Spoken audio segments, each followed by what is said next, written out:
दिल्ली विधानसभा चुनावों में भारतीय जनता पार्टी ने जहां एक तरफ प्रचंड जीत दर्ज करी, तो वहीं दूसरी तरफ भारतीय जनता पार्टी के लिए दिल्ली में मुख्यमंत्री चेहरा एक बड़ी चुनौती हो गया।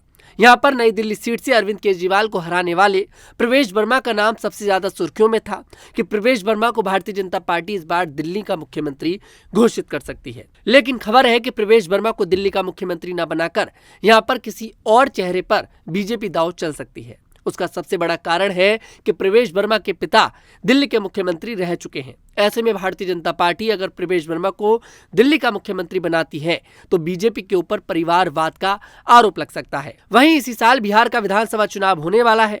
ऐसे में भारतीय जनता पार्टी बिहार के विधानसभा चुनाव को मद्देनजर इस बार दिल्ली के अंदर एक बिहारी बाबू देती हुई नजर आ सकती है। ऐसे में मनोज तिवारी का नाम सबसे आगे चल रहा है।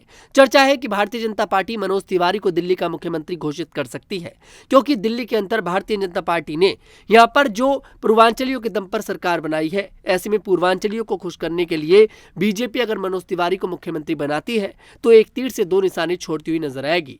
दिल्ली के अंदर पूर्वांचली भी खुश और बिहार के अंदर बिहार की जनता भी खुश, जिससे उन्हें बिहार के विधानसभा चुनाव में पूरा फायदा मिलेगा। वहीं यहाँ पर चर्चा है कि भारतीय जनता पार्टी किसी महिला चेहरे पर भी दांव चल सकती है। चर्चा है कि स्मृति ईरानी या फिर नुपुर शर्मा, इन दोनों में से किसी न किसी एक चेहरे पर बीजेपी दांव चल सकती है। स्मृति ईरानी भारतीय जनता पार्टी की दिग्गज नेता है, केंद्रीय मंत्री भी रह चुकी हैं।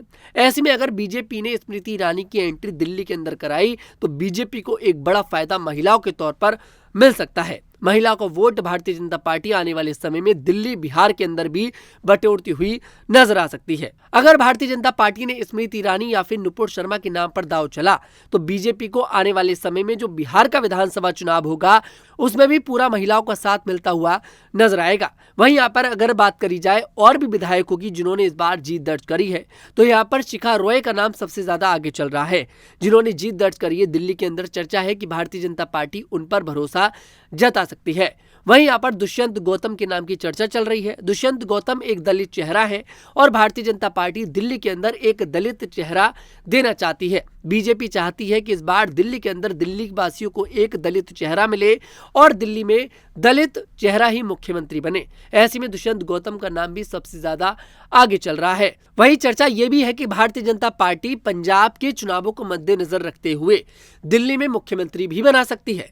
दरअसल चर्चा है कि इस बार भारतीय जनता पार्टी दिल्ली की जनता को एक सिख मुख्यमंत्री दे सकती है। दरअसल यहाँ पर मनजिंदर सिंह सिरसा का नाम काफी ज्यादा आगे चल रहा है और इन्हें भारतीय जनता पार्टी के हाई कमान के काफी ज्यादा नजदीक माना जाता है। ऐसे में बीजेपी ने अगर मनजिंदर सिंह सिरसा को मुख्यमंत्री बनाया तो भारतीय जनता पार्टी को दिल्ली, बिहार, पंजाब तमाम राज्यों में इसका पूरा फायदा मिलता हुआ नजर आएगा और भारतीय जनता पार्टी यहाँ पर भी एक तीर से दो निशाने छोड़ेगी।